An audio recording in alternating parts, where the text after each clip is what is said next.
All right, welcome to our weekly huddle. So good to see you guys. And Michelle, am not the one usually leading this, but I get the chance to do that today, and I'm so pumped about it. I am going to actually just go ahead and kick this on over to Allie so that she can do our shout out. Yes, my friends. Yes. Don't mind all of these windows. It's how I live. Okay. I'm pulling up our beautiful pictures. We have, oh bless. Well, girls, one of these days I will know how to do these things. Bless, we have 49 new enrollments. Yay. As a team, get y'all's little pom-poms out, babes. You got them. Okay. Allie Hostin, I actually have two, but one upgraded. Chelsea Ard, woo, go Chelsea. Emma Norris, uh-huh. Erica Olivares, we see you, girl. Isabel Vicente, yeah, she has two. Jen Sauls, she got two too. Jojo and Dari, yes, she did. Kelly Brown has four, incredible. Kim Hare, Dose. Leanne Robeson, Mary Carmen Astari. Molly Now with four. Incredible. Melissa M. We see you. Shell Peoples. She's got two. Rubiella Vargas. Yes, ma'am. Shannon Boyd. She's got two, too. Tabby King with three. Tracy Fogel with two. Daniela Hurtado with two. Lane Tomaselli with six. Does it? Incredible. Incredible. Mute yourself, Molly girl. Oh, Cammy. sorry, friends. Oh, it's okay. It's okay.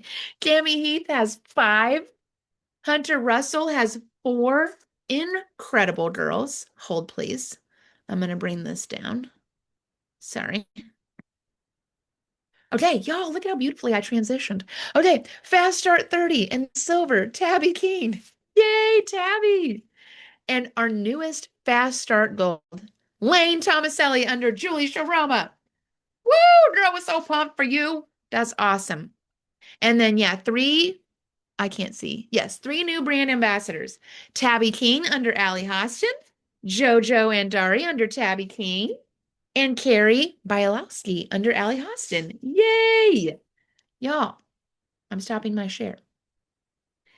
And I have a little end of the month encouragement before I kick it back to Michelle. Because y'all, it is the summer. We are training. Things are not in routine, but so much can still happen. I've seen a lot happen in a day, in a few hours. So I just want to encourage y'all. Every single thing that every single story you've put up, every single post that you've put up, every single uncomfortable thing that you did, whether it was a business ask, whether it was a conversation that you were like, I can't believe I'm starting this, y'all, it's all worth it. And it's all seeds that you are planting, watering, fertilizing, and there will be a harvest. I can guarantee you. 8 years in, I have some perspective. There will be harvest.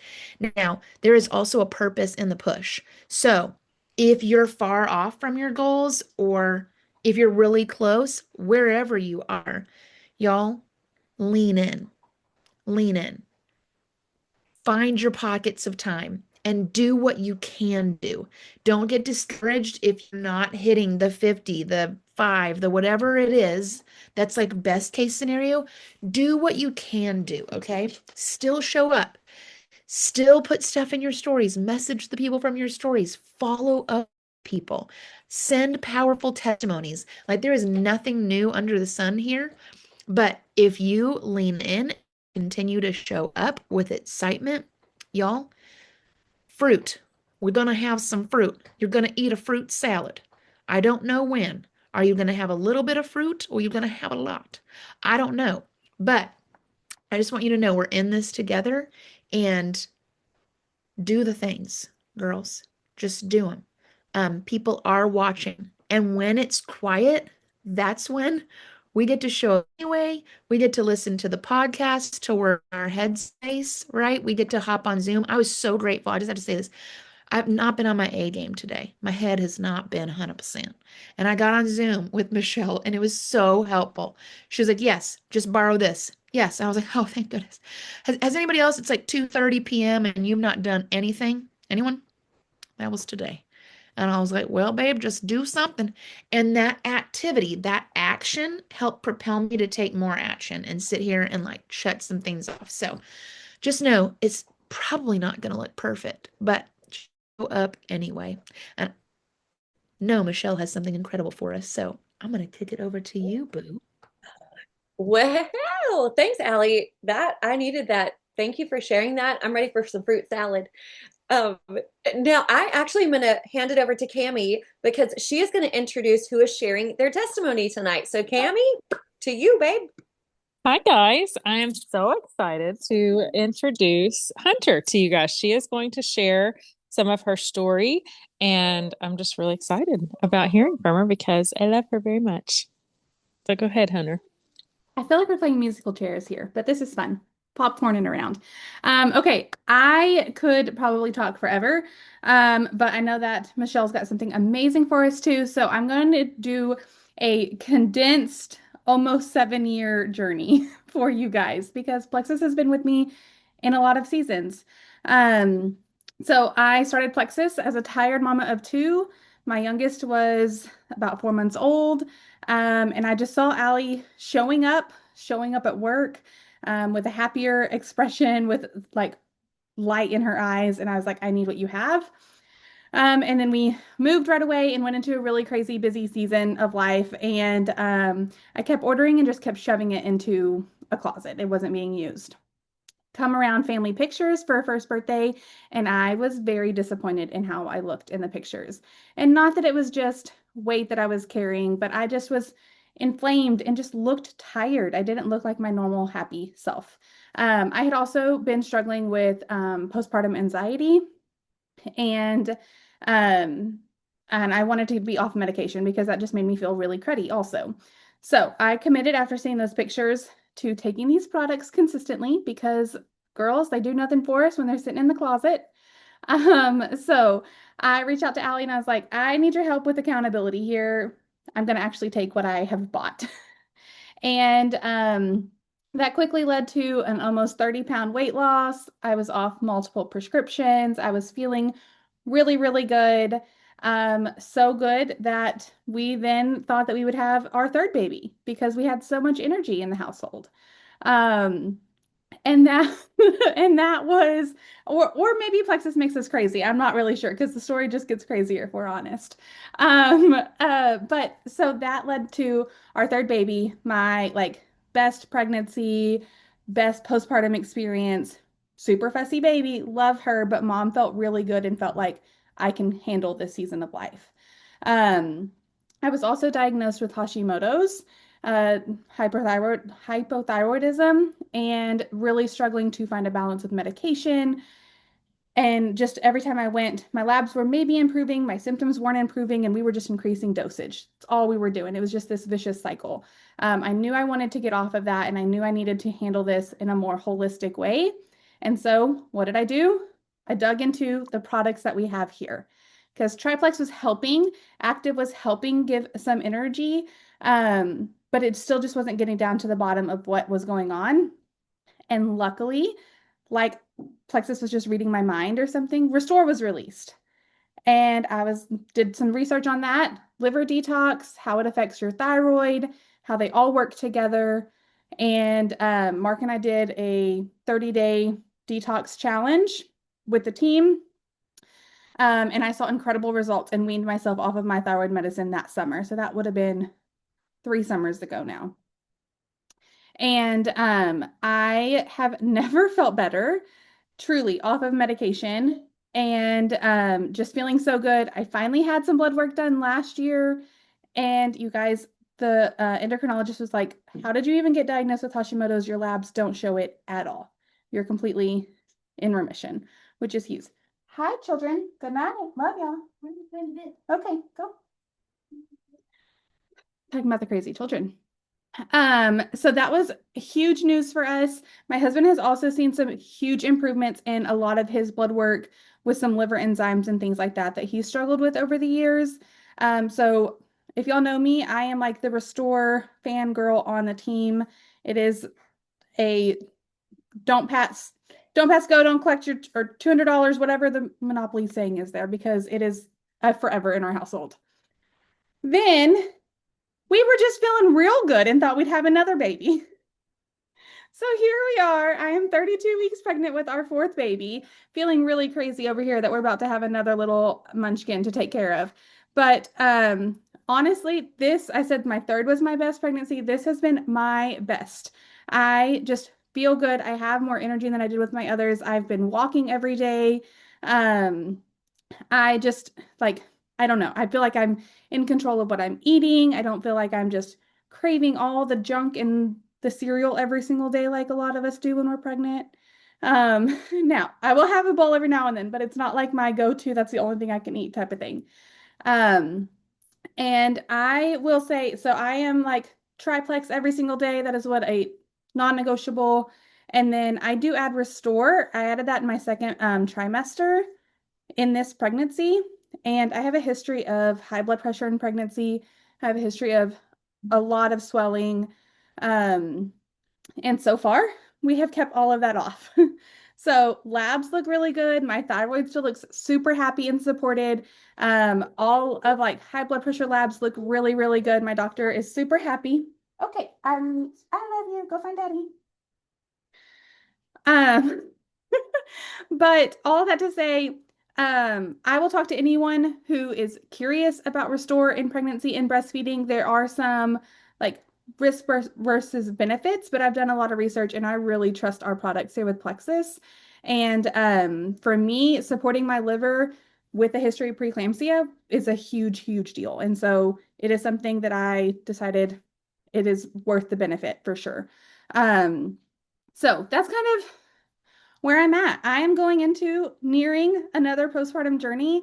And for the first time, I don't feel like scared about that. I feel really good. I feel really in control. I feel excited to be able to like really tackle some health goals after this baby comes and know that I have the support of this whole system, being able to do the reset and all of that stuff postpartum. So that is kind of my condensed 7-year journey with Plexus. Thank you. Okay. I think I heard a couple of things. I've known Hunter since she started, and I think I just learned a couple of things. And here's what I know about Hunter. If something like was brought up and you're like, "Oh my gosh, I want to know more about that." If you will message her, she is super sweet and open and helpful. So if you're like, "Listen, you said some words and I'm like now I'm curious about how you managed this or that."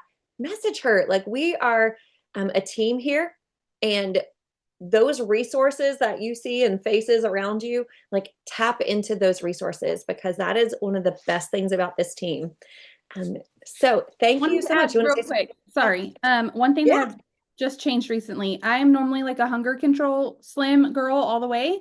But I've been starting having some reflux, and my midwife was like, "It's your fourth baby. Like this is just kind of part of the cycle." I'm so sorry if y'all heard that.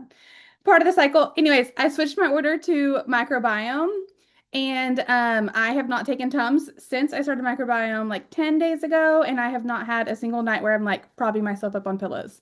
So just remember that if you have a customer who's pregnant, if they're struggling with any reflux indigestion, even morning sickness, microbiome's the way to go. Okay, that's so, so helpful. Um, Drop in the comments something that you took away or something that you learned from Hunter's testimony. Because I think when we kind of reflect back what we just heard, it kind of helps it stick a little bit more. So in the comments there, what did you learn or what stuck out to you? And then I am going to just spend about 10 minutes and share something that I actually love to talk about. And this started decades ago. I am a nerd about a few different things. And some of y'all who know me know that there's some products that I get real geeked out about. But another thing that I love digging into, learning a little bit more about is personality types. I don't know if any of you have ever looked into different personality tests, or maybe you've done that as part of your work. I know when my husband and I were starting out as church planters, they had us take all kinds of assessments about our personalities. And so I am so interested in that because I find that most people box themselves in with personality tests or quizzes or labels rather than allowing it to let them see their strengths. And so, for just a few minutes tonight, I want to share with you just some things to consider as you are growing in this business.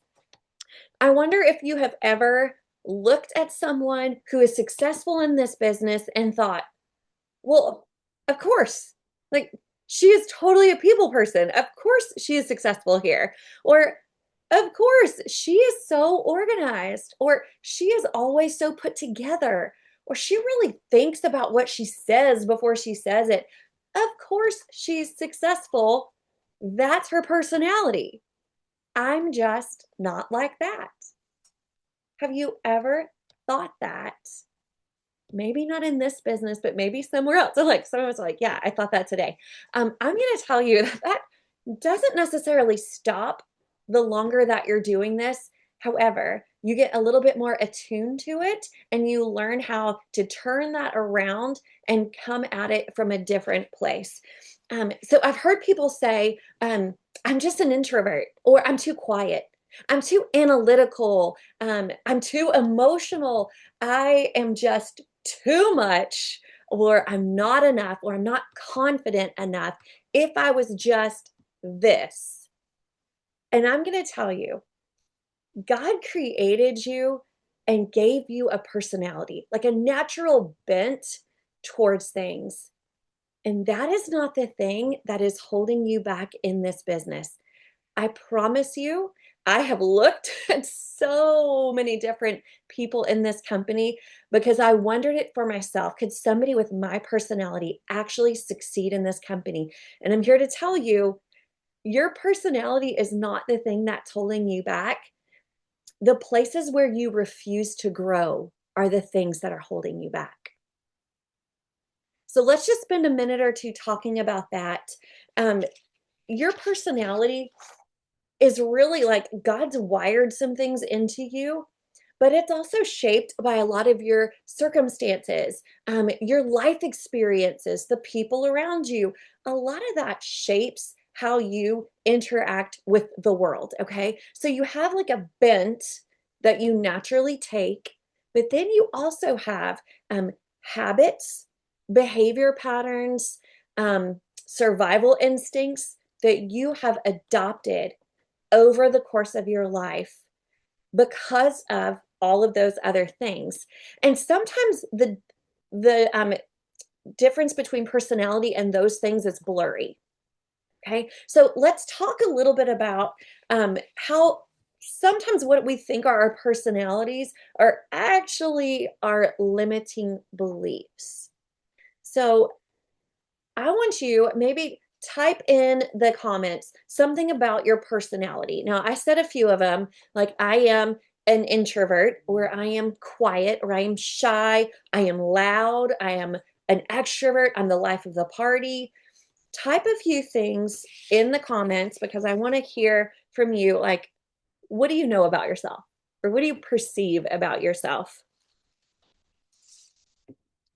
I know it'll take a minute or two.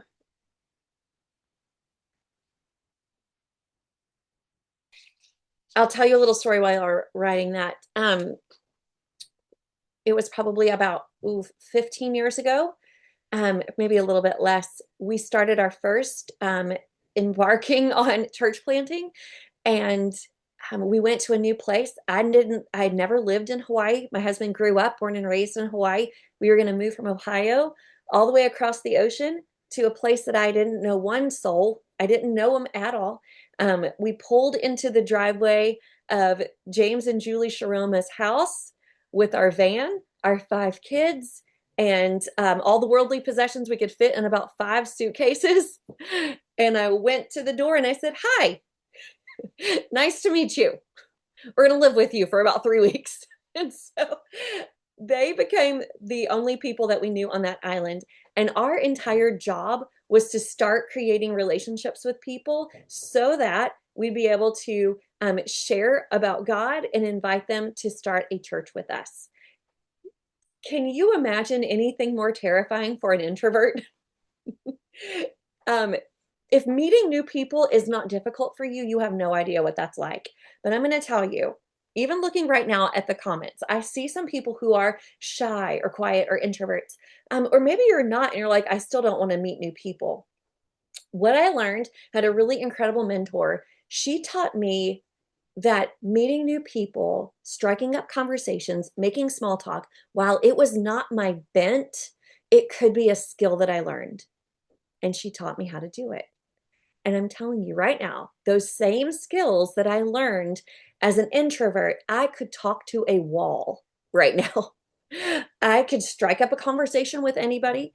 It has served me so well. So, although that isn't my natural bent, there are skills that I have learned and that you can learn as well. So I'm seeing lots of things in the comments. And so you might see some things that you really relate to, some things that maybe don't sound like you, but you're like, oh, I love being around people like that because it brings out the fun in me. I'm like that. None of these things are good or bad, by the way. Like these are just ways that we perceive ourselves or ways that we would describe ourselves. They're not necessarily good or bad. Here is where the limiting beliefs can come in. Okay, I'm going to give you a couple of like this or that. You might, instead of saying, I'm an introvert, I just don't want to do that. I'm just an introvert. I'm just shy. When the truth of it is, I'm a little bit afraid of being rejected. And so I'm going to put up that label of being an introvert or shy because the truth is, I'm protecting myself from rejection. Maybe you are saying that, oh, my personality, I'm very analytical. What could happen in the deep depths of it, maybe that's not necessarily your personality as much as the fear of making the wrong decision. So maybe you think like, oh, I'm a very compassionate person. That's awesome. But the other side of that could be an excuse for not having difficult conversations. And I'm telling you, all of these things have been true of me. Okay. That's how I knew them. But I have sometimes said, like, oh, I'm just slow to decide. And it really is, I'm avoiding. I don't want to make the wrong decision. So I'm just going to lollygag around until it's a done deal without me having to be the person deciding. So another one, which is sometimes me, I'm just free-spirited.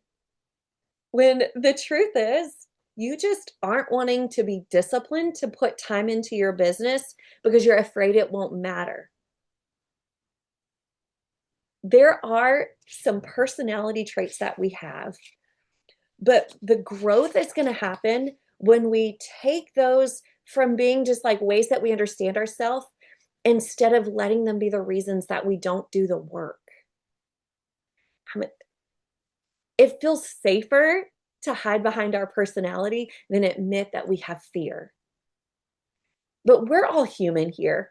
There's not one of us that doesn't have a fear of something. It might be rejection, it might be loss, it might be being left out, it might be missing the mark. There's so many things. And so often we can use those personality traits to keep us, like, let us off the hook a little bit. Now, I want to shift this just a little bit because I don't want you to think that you have to become somebody else to be successful in this business. Like, as much as I love Allie, like, we're not the same personality. I think we complement each other really well. I love being around her because she brings out the fun, Michelle. And so those things are so true. But like, if I tried to do everything the way that Allie does them, I'm going to be really frustrated and it's not going to feel authentic. So the goal isn't becoming somebody else. The goal is becoming the healthiest version of who God created you to be and being willing to grow in the areas that He's inviting you to grow in. So whether that means learning how to handle rejection, processing it, talking through it, maybe becoming disciplined maybe learning, like I had to learn how to strike up a conversation with people. Y'all, I had a list of about 25 things I could say to somebody that I had never met before in order to strike up a conversation. I like wrote it down, and then I would run through that list in my head when I met somebody at the park. And I would say like, "Oh, are those your kids? Like they look the same age as one of my kids." "Oh yeah, like they're 5." "Oh my gosh, that's awesome. Do you have any other kids running around here?" Like my 3 are over there acting like crazies.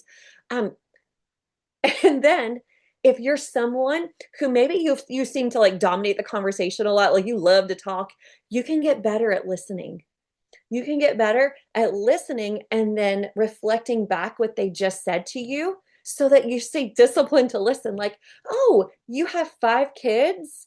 Wow, tell me about what life looks like with 5 kids." Like, "Oh, it's really hard to get that kid to sleep. What have you tried so far?" You can get better at asking questions and listening actively. Those are skills. Those are not things that are going to keep you from being successful because you can learn. You just have to be willing to say, "Hey, I'm kind of not awesome at this. What could I do to get better?" Maybe the thing that you need growth in is leading people. And this one, whew, talk about some sweaty pits right now. Leading other people, yeah, that one's a tough one, but you can learn that. Anyone can lead. Leadership is influence. And even if you are the most introverted introvert on the planet, you will influence 10,000 people in your lifetime. John Maxwell said that. I didn't say that. But the thing that I want you to hear is that your personality is actually going to be a strength in this business if you are willing to do the personal growth that is required. Because there's not one personality in any of us that is a fast track to the top without that work. You'll hit a lid at some point. You will need to work on something. Success doesn't belong to extroverts. It doesn't belong to those natural leaders or the loudest voice in the room or even the quietest. It belongs to people who are willing to do the work. So I want to share this graphic because I want you to see some things. Maybe you wrote something about your personality. And let's see if I can share my screen. I want to make sure that I've got the right thing pulled up. And I'm going to share my screen and then I'm going to give you a quick challenge and we'll be out of here. Okay, there it is. I want you to find yourself in this description. Okay, whether you are the steady and quiet, whether you are the creative and vision driven, whatever you see yourself as, I want you to see what it brings to this business. Maybe you're the person who makes people feel safe, or you're the one who thinks outside the box or energizes the room. I think all of us could probably put names to some of these descriptions. Your personality is a gift. The growth that you need isn't going to change who you are. It is only going to make you more of the person that God's inviting you to be. It's going to take the things about you and just elevate it or give it a little more expansion than what you think you can do on your own. The other thing I want you to know is that different people have different strengths, and that is one of the best things about a team. This team, we have so many people that are in every one of these boxes, and that is why we are the best team in Plexus, okay? So it is because we have people who are in each one of these. I just don't want you to think that you can't be successful because you're not a certain one of these. You can, and plenty of other people have been. Now, as we finish up, I'll share this in our chat so you don't feel like you're going to miss something. As we finish up, I'm going to give you a little bit of homework, okay? I want you, after we're done, to get a piece of paper, and I want you on one side of the paper to write down some of your personality traits. Maybe they're the ones that you wrote in the chat.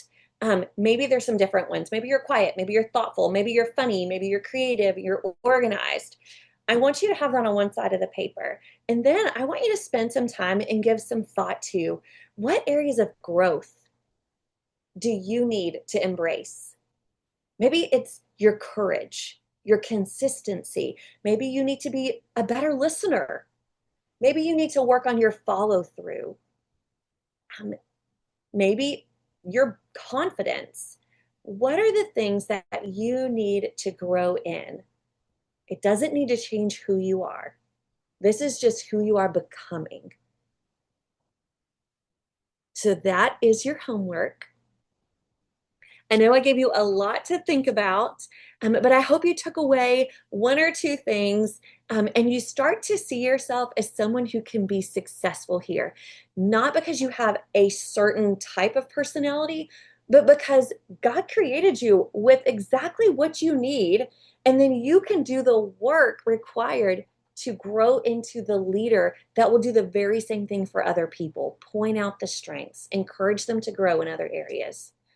I'm excited to see some of your list. Don't be afraid to share them, especially if you're in our Gold Rush chat. I think that would be super helpful. Or share them with your upline. Let them know like what you see in yourself. Maybe they can pour into you a little bit more and like what areas of growth you want to do too. All right, you guys, I am going to wrap this up because I know a bunch of us want to hop on over to the pep rally. But thank you so, so much for being on tonight. Thank you, Hunter, for sharing your story, and Allie for giving us a little cheer session. We love it. And y'all, we'll see you next time, okay? We have stuff coming up the rest of the week. See you next time, guys.